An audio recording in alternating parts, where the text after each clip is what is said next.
بسم اللہ الرحمن الرحیم۔ آج روزہ دار کے لیے خصوصی عزت اور ایک خصوصی انعام کو بیان کریں گے، جس کا تذکرہ حدیث پاک کے اندر ملتا ہے۔ چنانچہ بہشتی زبر کے اندر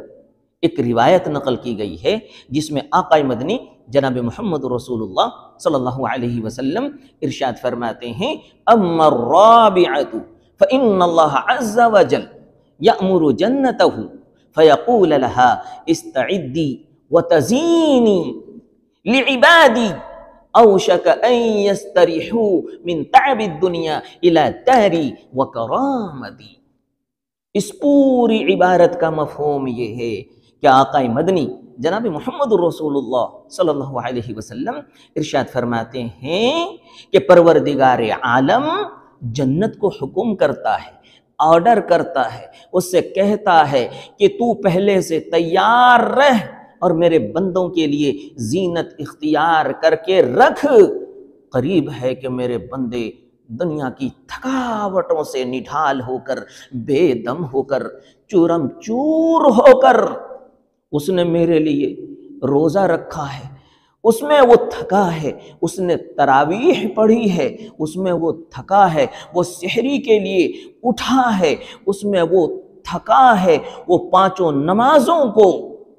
واجبات، سنن، مستحبات اور نفلوں کو اہتمام سے پڑھا ہے، اس میں وہ تھکا ہے، اپنے گھرانے کو، سماج کے لوگوں کو، سماج کے ماحول کو بہتر بنانے کے لیے دعوت دی ہے، محنت کی ہے، اس میں وہ تھکا ہے، وہ ان تمام تھکاوٹوں سے چور ہو کر یہاں آئیں گے، لہٰذا پہلے سے تو تیار رہ، زینت اختیار کر کے رہ، تاکہ جب بندہ تھکاوٹوں سے چور ہو کر میرے اس عزت والے گھر میں، شرافت والے گھر میں، پاکیزہ گھر میں، معزز گھر میں، کرامت والے گھر میں آئیں تو اسے پھول اطمینان ملے، اسے سکون ملے، راحت ملے، عافیت ملے۔ یہاں آنے کے بعد اس کا سارا بودریشن، سارا ٹینشن فری ہو جائے، ختم ہو جائے، اس کا سارا غم زائل ہو جائے، اس کے دل میں یہ احساس پیدا ہو کہ ہاں، میری تھکاوٹوں کا بدلہ اس سے بہتر دنیا میں اور آخرت میں کوئی نہیں دے سکتا ہے۔ اللہ اکبر۔ اللہ کے اس احترام پر، اس شفقت پر، اس محبت پر اور اس عنایت پر بندوں کو مر مٹ جانا چاہیے، اسے پورے شوق، پورے چاہت، پوری محبت، پوری عقیدت کے ساتھ روزہ رکھنا چاہیے، تراویح پڑھنا چاہیے، سحری کرنا چاہیے، گناہوں سے بچنا چاہیے، قرآن کی تلاوت کرنی چاہیے، وظائف کو، معمولات کو پورا کرنا چاہیے، دعا مانگنی چاہیے۔ اس سے بڑھ کر داتا کون ہوگا کہ تیری تھکاوٹ کا بدلہ ابھی سے، پہلے سے دینے کو تیار بیٹھا ہے اور جنت سے کہہ رہا ہے تو بن سور کر کے رہنا، تو تیار رہنا۔ یہ خصوصی فضیلت ہے روزہ داروں کی، اور یہ بڑا انعام ہے روزہ داروں کے لیے۔ انشاءاللہ ہم روزہ ضرور رکھیں گے۔ اب روزے کے متعلق چند مسئلے سن لیں۔ پہلا مسئلہ یہ ہے کہ ایک شخص کو